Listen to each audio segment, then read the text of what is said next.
Ok? Bem, Efésios 1, 13 e 14 diz assim. Colossenses, os irmãos estão atentos, né? Colossenses 1, 13 e 14. Diz, Ele nos libertou. Eu vou pedir que os irmãos, por gentileza, coloquem a tradução da Shed, Almeida Revista e Atualizada. Para a gente não ficar lendo uma tradução e ter outra tradução aqui diferente no telão. Ok? Revista Atualizada.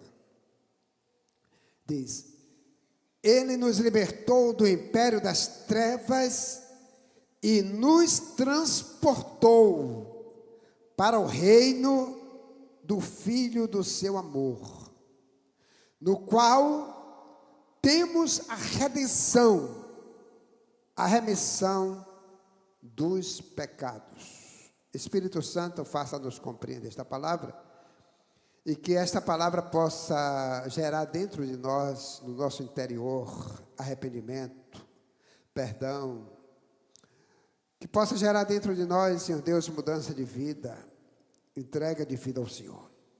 Eu te suplico em nome de Jesus. Amém. Meus amados, a pregação é a coisa mais rápida que pode existir. A gente se prepara horas, dias, quem sabe até meses, para pregar em 30, 40, 50 minutos. Então,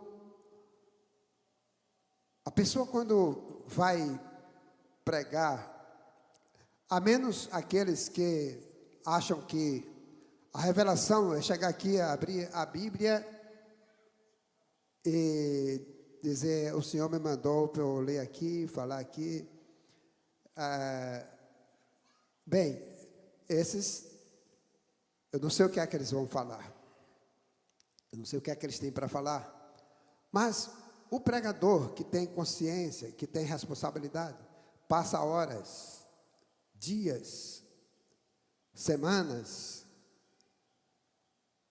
buscando a revelação da palavra e buscando o melhor para dar para as pessoas, para a igreja, para o rebanho. Quando a gente vai pregar, especialmente eu digo por mim, então eu gosto de passar horas me deleitando no assunto, no tema, na palavra, porque primeiro eu busco esse alimento, porque a palavra é alimento, para mim mesmo, e depois para os demais. E quando você não faz isso, é a mesma coisa que alguém vai dar aula e não faz um plano de aula, não faz o seu planejamento. Vai chegar lá, vai falar um bocado de coisa, talvez desconectada, descoordenada. Então, é preciso, para a gente ter um bom alimento, que a gente prepare uma boa comida. Eu quero dizer para você que hoje você vai ter um bom alimento. Alguns talvez vão dizer, bem, eu estou de dieta. Pronto, vai ter dieta, vai ter talvez uma feijoada, né? Mas é importante que a gente se alimente bem. E o alimento da palavra de Deus, ele nos enriquece. O alimento da palavra de Deus, ele nos amadurece. O alimento da palavra de Deus, ele faz com que a gente reflita. O alimento da palavra de Deus faz com que gere arrependimento dentro da gente. O alimento da palavra de Deus faz com que a gente renove a nossa esperança, a nossa fé. E eu quero nesta noite falar com os irmãos no tema transferência do império para o reino. Transferência do império para o reino.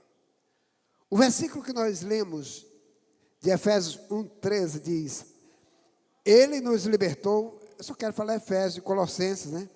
É porque eu estava lendo muito Efésios e Colossenses, aí estou com Efésios ainda na minha cabeça. Diz, ele nos libertou do império das trevas e nos transportou. Para onde? Para o reino, seu Filho de amor. Bem, é só para os irmãos terem um pouco de entendimento. Nós vamos falar um pouquinho só sobre esse pano de fundo dessa carta de Paulo aos Colossenses. Esta carta, ou chamada epístola, do apóstolo Paulo, escrita aos irmãos da cidade chamada Colossos, né? Aos colossenses, são as pessoas daquela cidade, foi escrita por volta do ano 59 a 60 depois de Cristo, quando Paulo estava preso em Roma. Então, as cartas de Paulo, quase todas elas foram escritas da prisão, né? E aquela igreja, essa igreja de Colossos estava na Frígia, né? E estava próximo de um rio chamado Lico. E aquela região era uma região rica, próspera, por causa da indústria da lã e também do corante. Na época dos gregos, em que Alexandre, chamado o Grande, estava, né, a todo vapor dominando o mundo, e essa cidade estava crescendo e prosperando. Mas quando foi dominado pelos romanos, aí o que acontece? Os romanos praticamente excluíram Colossos. Tinha duas cidades próximas do rio Lico, que eram as cidades Hierápolis e Laodiceia. Coloquei para mim Colossenses 4:13. Essas duas cidades, Paulo cita elas no capítulo 4, o versículo de número 13. Diz, aliás, capítulo 4, 13, deixa eu ver aqui para não faltar. É isso mesmo, Colossenses 4:13. Diz, e dele deu testemunho de que muito se preocupa por vós, pelos de Laodiceia e pelos de Hierápolis. Então, essas duas cidades, Laodiceia e Hierápolis, elas ficavam uma de um lado e outra do outro do rio Lico. O rio passava no meio. E aí,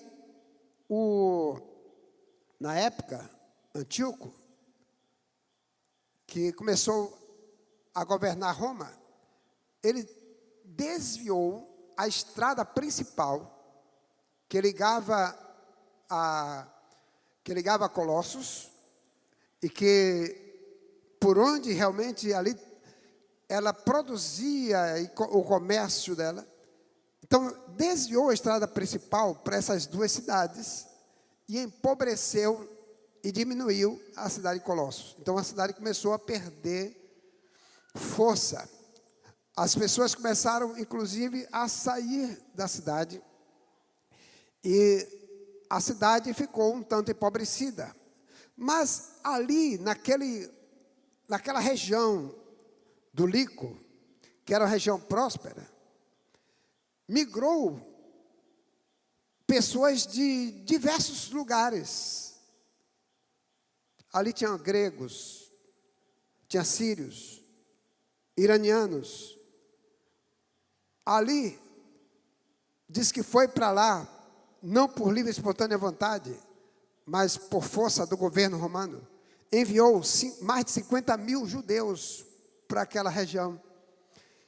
E então, cada povo que chegava ali, cada nação, levava a sua cultura, a sua religião para aquele lugar. E então, cada religião que chegava com sua cultura, com suas adorações, eles tinham flexibilidade e penetrava no meio deles todas aquelas coisas que poderiam ser boas e ruins, mais ruins do que boas. E então, o que acontece? Isso começou a influenciar dentro da igreja. E essa carta que Paulo escreve aos Colossenses foi diretamente para a igreja de Colossos. E aí, diz que, então, começou a penetrar na igreja algumas heresias, algumas coisas que não eram, de fato, culto a Deus, certo? E aí começou a fazer com que a igreja começasse a ser minada por coisas heréticas que estavam contaminando, inclusive, a fé verdadeira dos cristãos. E aí Paulo teve que chegar e escrever essa carta para, inclusive, combater essas heresias. E eu quero compartilhar com os irmãos algumas coisas interessantes nesta noite. A primeira coisa, Paulo combate o ritualismo, ou o asceticismo e cultos a anjos. Aquele local, a igreja estava começando a ter culto a anjos, cultos sobrenaturais, né? E esses sobrenaturais não eram sobrenatural de Deus, eram sobrenaturais místicos. E também a igreja começou a ter uma influência ali de costumes, coisas judaicas da antiga lei e que já estava vencida por causa da graça de Cristo. Mas eram rituais que as pessoas estavam colocando como se aquilo fosse algo que os irmãos deveriam fazer, permanecer cultuando, senão eles não tinham salvação, não tinham libertação e não tinham, de fato, um envolvimento com Deus. Eu quero rapidamente pedir, coloque para mim Colossenses 2, versículo 16, o 21, depois o 18. Colossenses 2, versículo 16, diz: ninguém, pois, vos julgue por causa da comida. Olha só, Paulo começa a advertir: olha, vocês tenham cuidado, não deixe que ninguém julgue vocês por causa de comida e bebida, ou dia de festa, de lua nova, ou sábados. Aguente aí. Então, ali, os irmãos estavam sendo contaminados por essas coisas. Festas de luas novas, sábado, né, aqueles festivais, comida, bebida, etc. Né? E aí, Paulo disse: olha, não deixa que ninguém venha contaminar vocês, venha julgar vocês por essas coisas. Porque essas coisas, elas não levam você a lugar nenhum, não levam você à salvação, não produz salvação para você. E então, eles estavam desvirtuando o verdadeiro evangelho de Jesus, estavam fazendo com que o evangelho se tornasse algo que a graça de Cristo ficasse em segundo lugar e que essas coisinhas, observâncias, né, de ordenanças, elas viessem em primeiro lugar.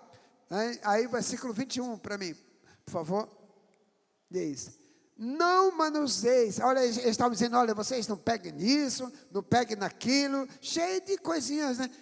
Não manuseis isto, não proves aquilo, não toques aquilo outro, né? Então Paulo disse: olha, cuidado, porque isso aí, meus irmãos, é perigoso. Vocês estão abandonando a sua fé verdadeira no evangelho de Jesus. Então, o que é que nós também aprendemos com isso? É que nós estamos rodeados, vivemos em algo, principalmente um país que é totalmente místico, né? Tudo isso aí, amados, tinha influência. O misticismo entrou dentro da igreja e começou, às vezes, lá tinha a presidente da sinagoga, ao mesmo tempo que era presidente da sinagoga, também ela estava presidindo, estava atuando no templo do culto ao imperador. Então havia toda uma coisa mística, né, por trás, e o apóstolo Paulo teve que exortar aqueles irmãos, teve que chamar atenção.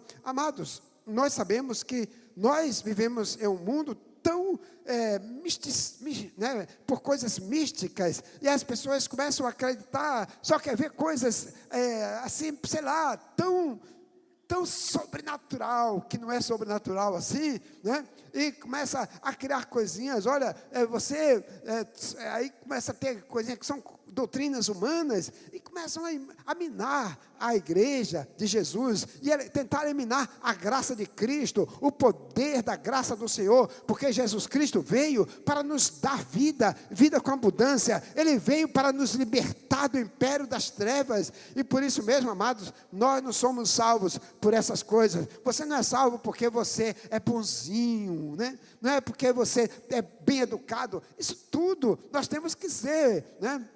Isso aí tem que ser natural, né? Você ser uma pessoa bondosa, você é uma pessoa que faça favor aos outros, você ser uma pessoa que ajude o outro, que estenda a mão para o outro, você é uma pessoa educada, isso aí é mais do que uma obrigação nossa.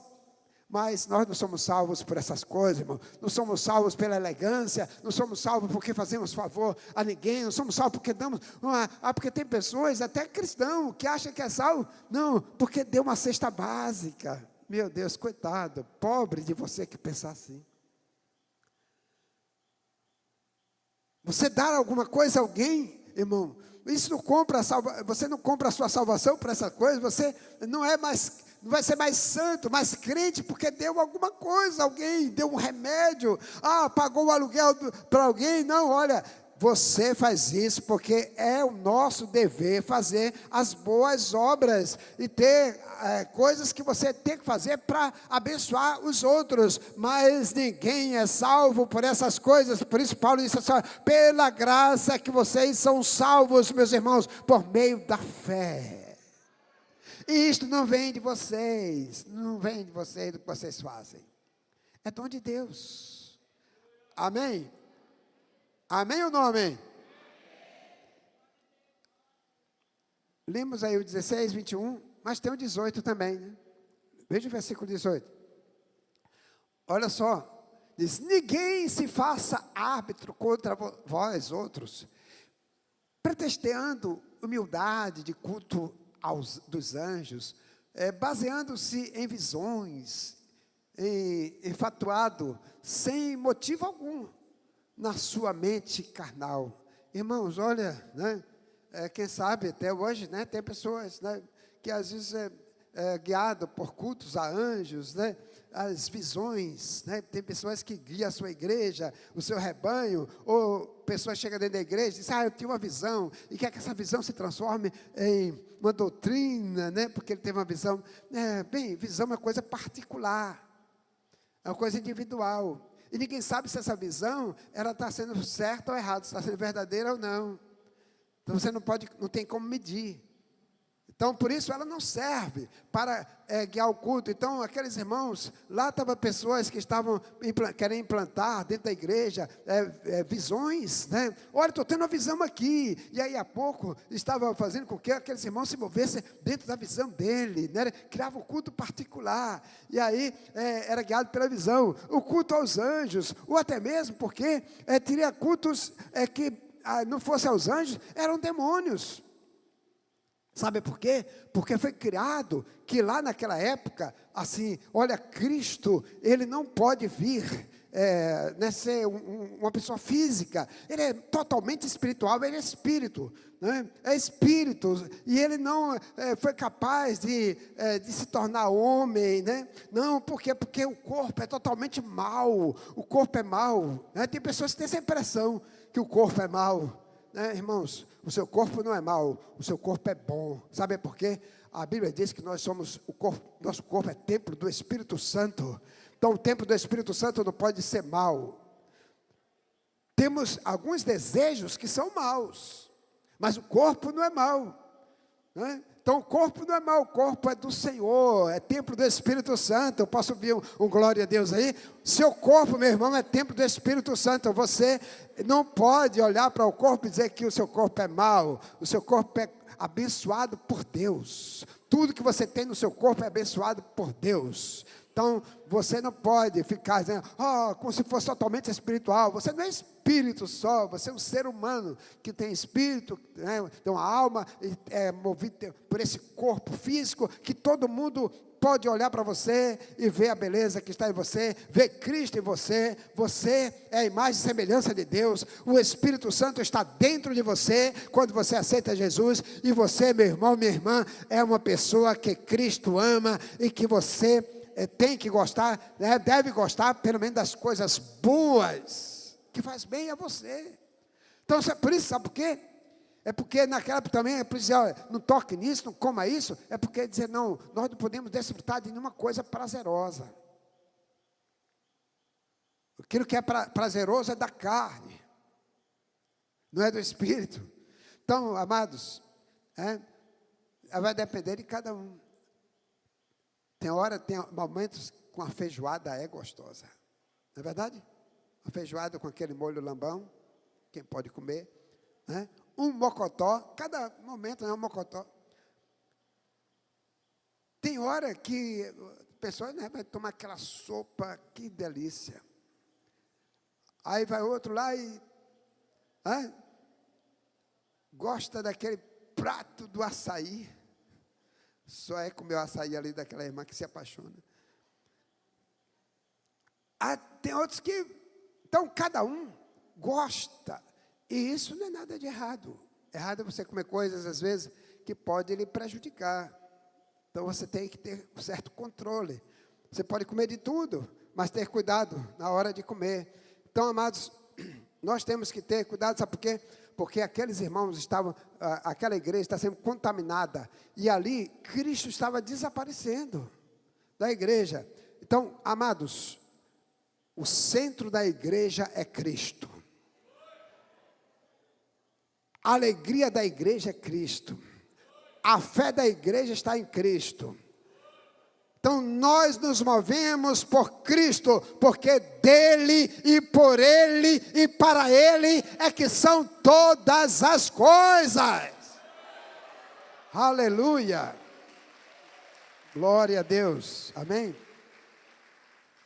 Então, amados, nós precisamos a cada dia buscar o Senhor, né? Porque Cristo, meu irmão, ele não foi apenas um espírito, né?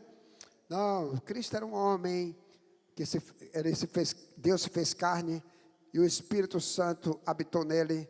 Ele era tanto Deus quanto homem, e por isso diz que Deus se encarnou corporeamente em Cristo Jesus, para trazer a verdadeira imagem de Deus aos homens.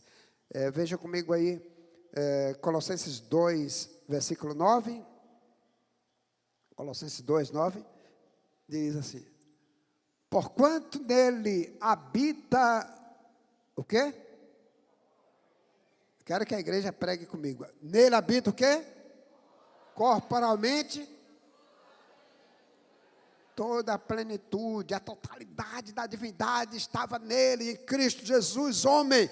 Então Jesus é 100% homem, é 100% Deus. Nele não pode dizer, não, Cristo é apenas o Espírito, não, Cristo é apenas a carne. Não, Jesus Cristo, homem, carne, Espírito, verdadeiramente homem, verdadeiramente Deus. Então ele ali se incorporou, ou seja, a divindade, Deus se incorporou em Jesus, e ele veio ao mundo como homem, para que assim, no corpo dele, os nossos pecados fossem apagados, no corpo dele, no sacrifício que ele fez na cruz, nossos pecados fossem perdoados, e nós pudéssemos ter o perdão, e a vida eterna por Cristo Jesus. Amém, queridos? Aleluia. Então, nós temos que, olha só, Paulo é fantástico. Quando, aí ele diz, olha, o povo estava perdendo a esperança em Cristo, ele diz, não, vamos voltar para Cristo. Eu quero trazer vocês para se centralizar em Cristo. O centro do culto é Cristo. O centro do evangelho é Cristo. O centro do cristianismo é Cristo. Então, Colossenses 1, 27, coloca aí para mim. Colossenses 1:27 diz: aos quais Deus quis dar a conhecer qual seja a riqueza da glória deste mistério entre os gentios, isto é, Cristo em vós, a esperança da glória. Agora entenda, irmãos, quando Paulo fala isso, é que não havia esperança para os gentios, a esperança é para os judeus. Por isso que diz que ele veio para os seus não receberam, mas a todos quanto receberam, deu-lhes o poder de se tornar filho de Deus. Então, mas os gentios, Jesus era ainda uma coisa, a salvação era uma coisa, um mistério para os gentios, que estava encoberta no Antigo Testamento. O Salvador estava encoberto. O Deus eterno que se fez homem estava encoberto, estava oculto. E esse mistério, era uma coisa misteriosa, né? O Cristo, o Salvador, o Messias. E aí quando Jesus vem, morre na cruz, aí Paulo diz, aqui para os gentios, diz, olha, gentios, Cristo em vocês é a esperança da glória. Esse Cristo que se revelou em carne, esse Cristo que morreu na cruz, esse Cristo que ressuscitou, é a esperança de vocês. E esse Cristo que está conosco, é o nosso Salvador, Ele também é a nossa esperança. Ele disse, olha, Cristo em vocês, é a esperança da glória. Então, aí desvendou o mistério, porque Cristo se revelou, acabou o mistério. Não é mais mistério, não existe mais mistério, porque Cristo veio e desvendou o mistério, se revelou a nós, né? Então nos deu a vida eterna. Cristo é em vocês, agora, meus irmãos, né, é a esperança da glória. A segunda coisa, a libertação do império das trevas e a transferência para o reino de Jesus. A libertação do império das trevas. Bem, no império das trevas, no império tem escravos. E no reino de Deus, tem pessoas livres. O reino de Deus tem pessoas livres. No império das trevas tem escravos. E no reino de Deus tem o quê? Pessoas livres. Tem alguém livre aqui? Algum livre? Glória a Deus. Acompanhe o raciocínio. No império das trevas, o imperador é quem? O diabo. Satanás, ele é o imperador. Ele é o opressor. Ele é alguém que rege com a vara de ferro. Esse imperador tem poder sobrenatural, que tem uma função específica de controle do destino e das atividades dos seres humanos.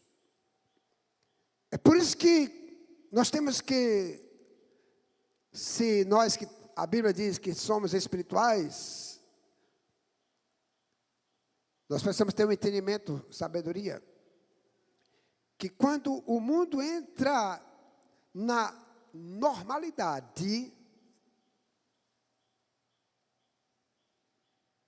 o diabo está no controle das pessoas e nas suas atividades. Porque quando eu normalizo tudo, eu coloco tudo dentro do liquidificador. E bato tudo e tomo aquela mistura com algo bom. E aí você vai ver que as pessoas começam a se acostumar com todo tipo de coisas boas e ruins.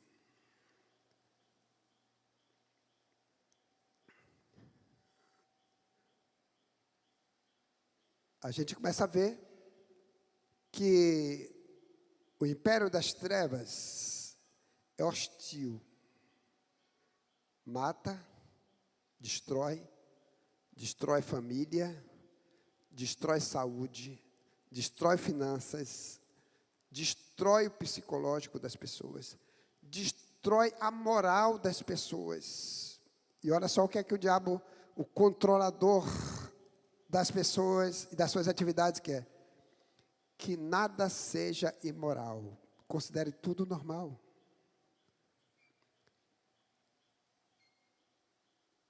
Há poucos dias estava acontecendo lá a tragédia no Rio Grande do Sul, mas aconteceu um show de Madonna no Rio de Janeiro. Coisa linda de se ver aquilo, né? É lindo de se ver, né? Hein? É lindo de se ver? É imoral, nojento.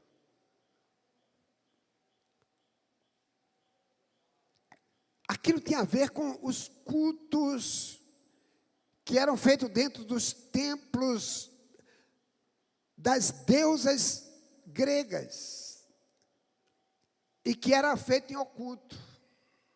Agora é feito à luz do dia, em público, para todo mundo ver. Malignidade, imoralidade, devassidão, orgias, bacanagem.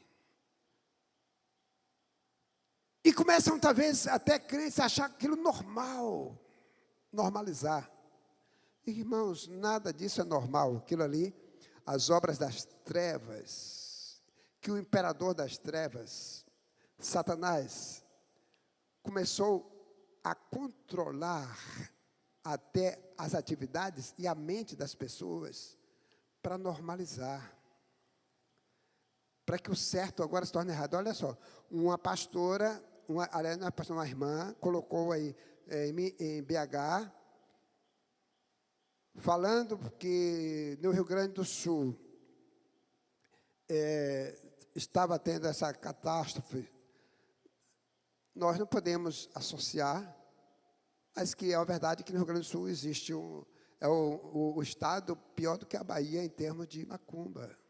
A verdade é essa. Mas eu não posso associar, dizer o que está acontecendo lá por causa disso. Mas ela falou nas redes sociais, eu acho que a Constituição diz que nós temos livre-arbítrio para falar o que pensa, mas não tem mais não, irmãos. Foi rasgada a Constituição. Você não tem mais livre-arbítrio para falar o que você pensa, não. E o Ministério Público já acionou, só porque ela colocou isso. Mas Madonna faz um show a céu aberto, de dia tamanho, para todas as crianças, todos verem a malignidade, e não tem Ministério Público, irmãos. Não tem ECA, não tem IECA, não tem nada. Sabe por quê? Porque o império das trevas está controlando as atividades e as mentes humanas. Mas quando Cristo verdadeiramente nos liberta, diz que Ele tira você do império das trevas e transfere para o reino do Filho de amor.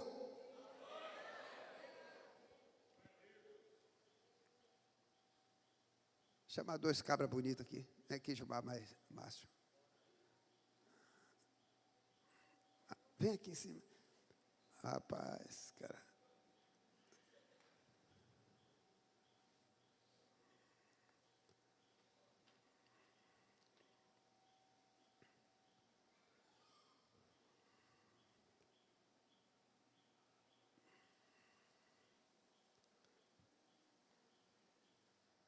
Fiquei posicionado aqui nesse lugar.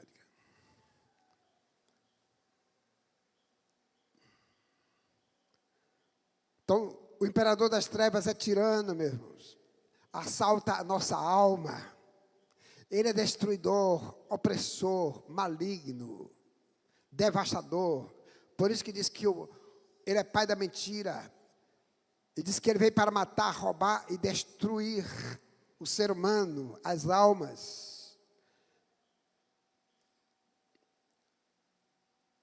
Então, quem está no império é escravo. no império das trevas. É um escravo. É escravo, aí se torna escravo de Satanás por meio de bebida, de droga, prostituição, roubo, assassinato, assalto, bacanagem e tantas outras coisas, desordem. Faz tudo isso à luz do dia. E as pessoas fazem e parece que é uma coisa normal.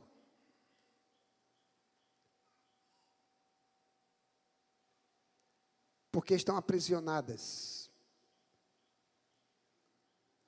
Fique mais ou menos posicionado ali naquilo. Aí assim, mais para lá. Virem para cá. Olha só. Vamos, aqui é só uma ilustração.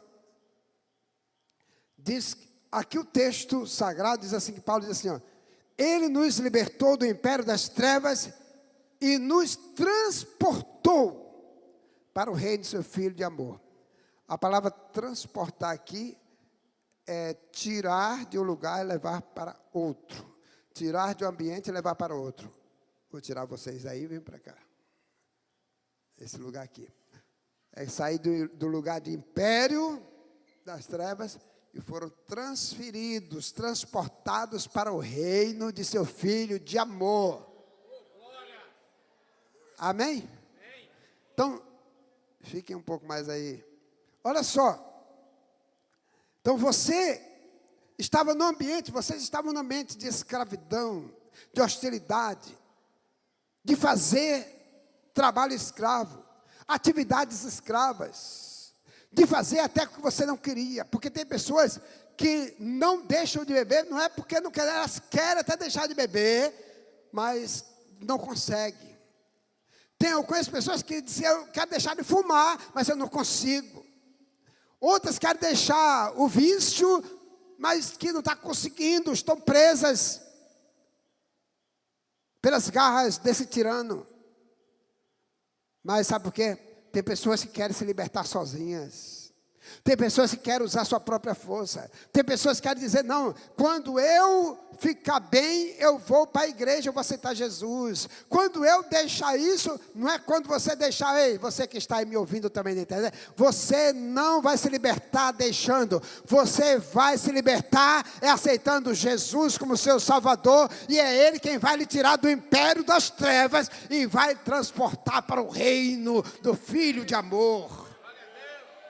Para ser livre. É Ele que liberta. E aí diz que Deus transporta, né, como diz aqui a palavra do Senhor. Ele nos libertou do império das trevas e nos transportou para o reino de seu Filho de amor. Então, amados, você sai de um ambiente hostil para um ambiente de paz, para um ambiente de tranquilidade, para um ambiente de amor, para um ambiente de perdão, para um ambiente de justiça, para um ambiente de alegria, para um ambiente de bem-estar, para um ambiente de fé. Então, é nesse ambiente que vocês agora estão, em Cristo Jesus, irmãos. Tem alguém aí que está nesse ambiente aí, em Cristo Jesus? Dê um aplauso ao Senhor, glória a Deus.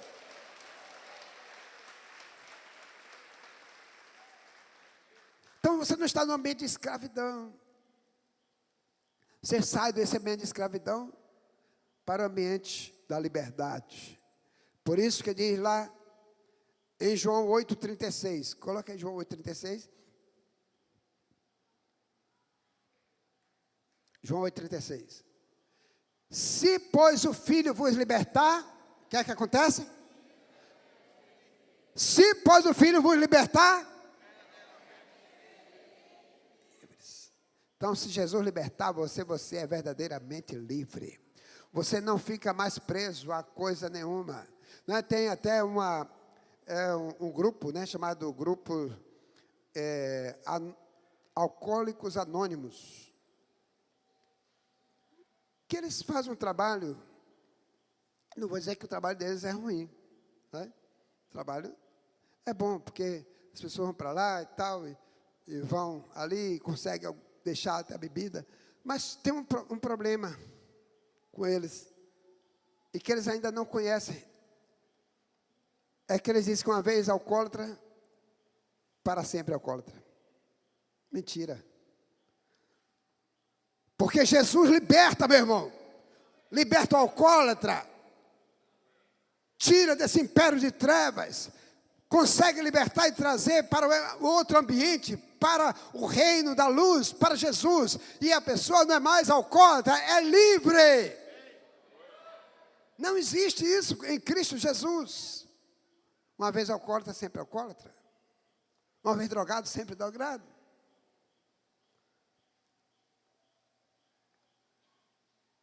Então você encontrou-se com Jesus. Jesus tira esse desejo maligno de dentro de você. E no dia que vier um desejo para você, você sabe a quem recorrer, você vai a Jesus. E Jesus, eu creio que Tu és o meu Salvador, o Senhor que me libertou, o Teu sangue me lavou, e eu estou purificado pelo Teu sangue. Satanás, você não tem mais direito à minha vida, eu agora estou liberto pelo sangue do Cordeiro de Deus, eu sou de Jesus, e estou no ambiente de salvação e libertação. Faz toda a diferença. Cristo liberta. Coloca você no lugar de paz. Pessoas que não têm paz. Satanás tira a paz. Tira o sossego, a tranquilidade. Romanos capítulo 5, versículo 1.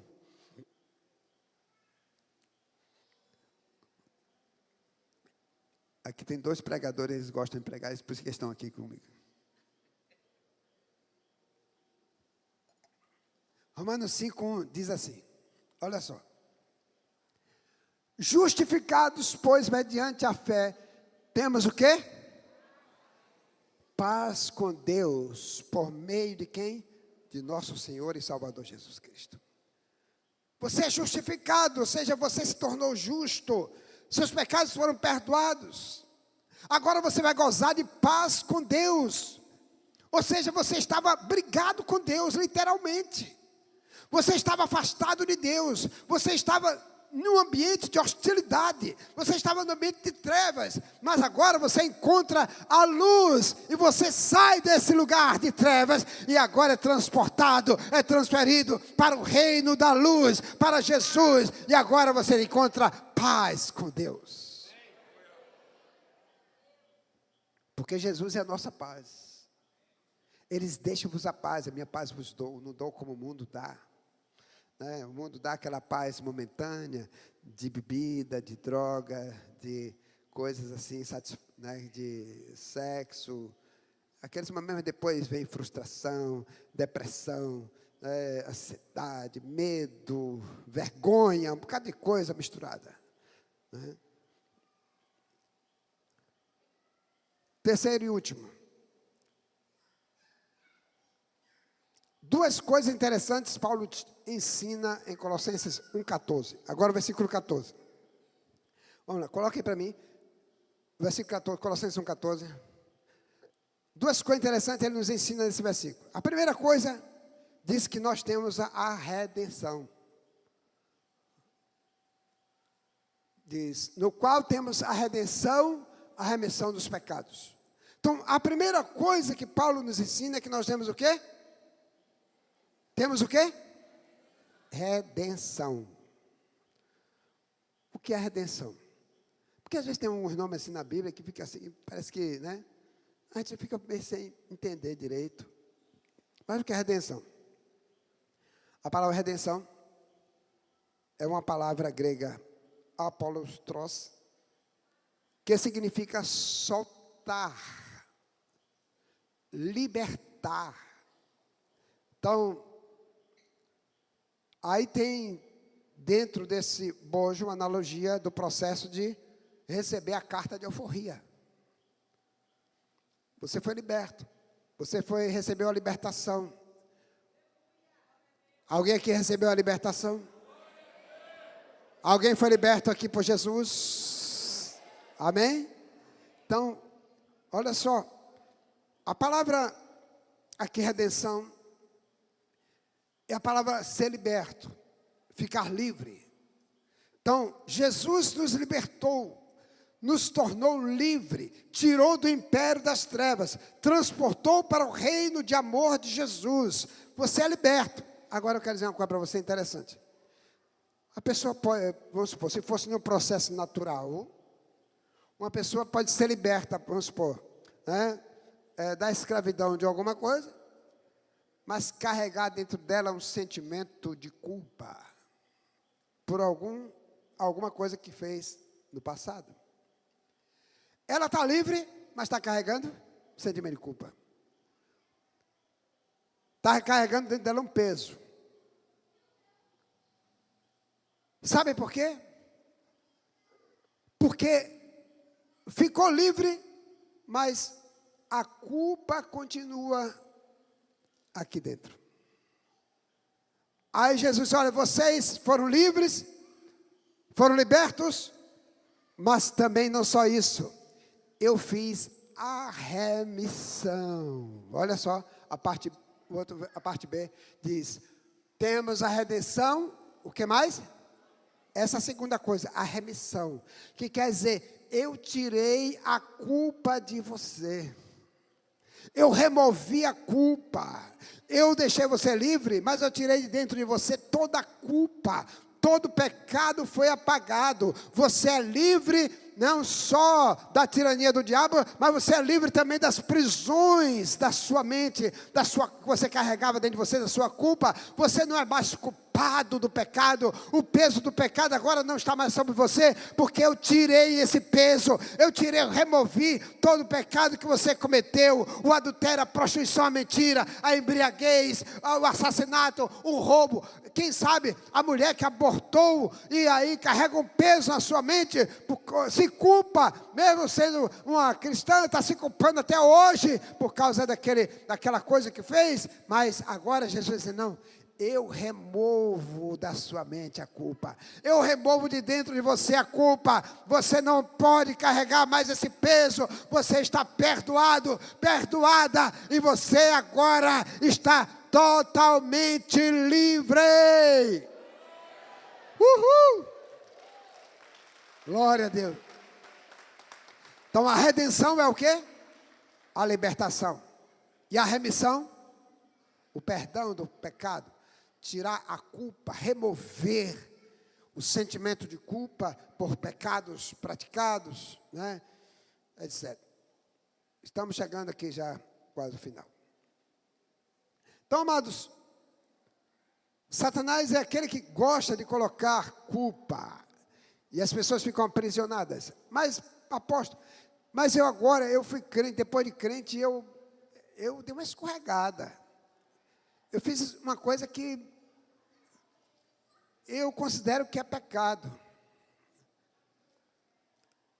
Mas graças a Deus, irmãos, graças a Deus, diga comigo, graças a Deus, que Jesus é tão bom, que Ele está lá em 1 João, capítulo 1, versículo 9, coloque para mim. 1 João 9. Se você chegou, depois de crente, você fez alguma coisa, porque não é normal você andar fazendo isso, mas se fez, olha só, se confessarmos nossos pecados, Ele é fiel e justo para perdoar os nossos pecados e nos purificar de toda injustiça. E tem mais, você ainda tem um advogado de defesa, que Satanás vai te acusar, vai dizer, olha aí Antônio, olha aí Pedro, olha aí Maria, olha aí Joana, está vendo que você fez a besteira? E começa a colocar a culpa, você está condenado. Nós temos um advogado que não perde uma causa, que se chama Jesus. 1 João capítulo 1, ou capítulo 2, se eu não me engano, versículo 1, coloca para mim se é isso mesmo. 1 João 2, 1, diz, filhinhos meus, estas coisas vos escrevo para que não pequeis. Então, eu estou escrevendo para vocês não pecar. Agora veja o restante. Eles, se todavia alguém pecar, o que é que acontece? Temos advogado. Porque Satanás é o advogado, é o acusador, que vai lá para acusar. Mas você tem um advogado de defesa que vai estar lá dizendo: não, esse aí foi comprado, lavado pelo meu sangue. Ele agora está no reino de Deus. Ele pertence a mim, está no meu ambiente. Ele caiu, mas eu levanto.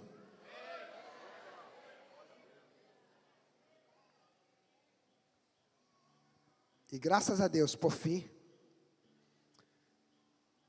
Paulo diz assim: nenhuma condenação agora há para os que estão em Cristo Jesus. Você saiu do império, irmão, das trevas, foi liberto, foi remido, e não há condenação. Romanos capítulo 8, o versículo de número 1. João 8, versículo 1.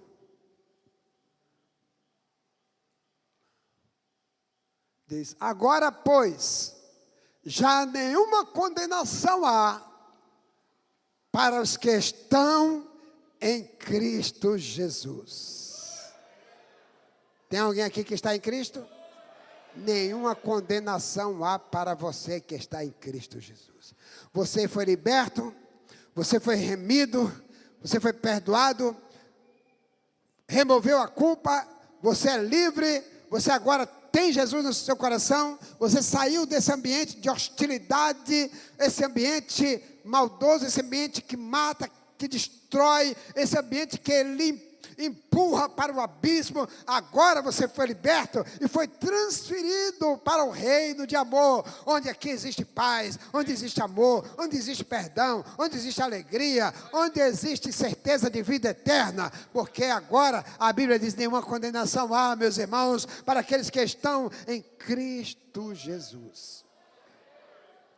Amém? Então esse é o Deus de amor, que tira a pessoa das trevas, do império das trevas, e transporta para o reino de seu Filho de amor. Amém? Glória a Deus. Aleluia. Vamos ficar em pé? Os que estão sentados.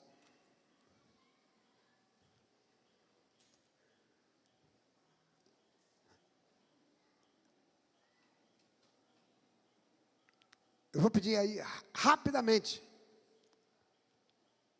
Tem 2 aqui. Formar o número da perfeição, o número 7. Que venha 5 pessoas, ou homem ou mulher, aqui rápido, correndo por aqui. Venha, correndo, venha por aqui, rápido, correndo. Não tem ninguém rápido aí? Meu Deus do céu. Se eu fosse você, eu já tinha saído. Pronto, olha só. Olha a gadita. E ainda, ela corre ainda de salto, olha só, rapaz, de salto. Vem mais uma, venha, minha irmã.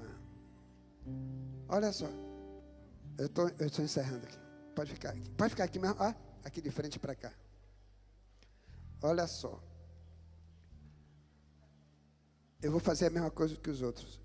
Aqui era o local de império das trevas, onde Satanás, o diabo, é o imperador que estava aí lhe empurrando para as coisas malignas, e você não tinha nem direito de dizer muitas das vezes não.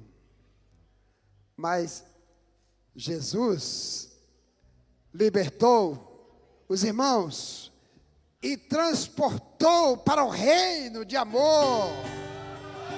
Aleluia! Você é livre! Livre!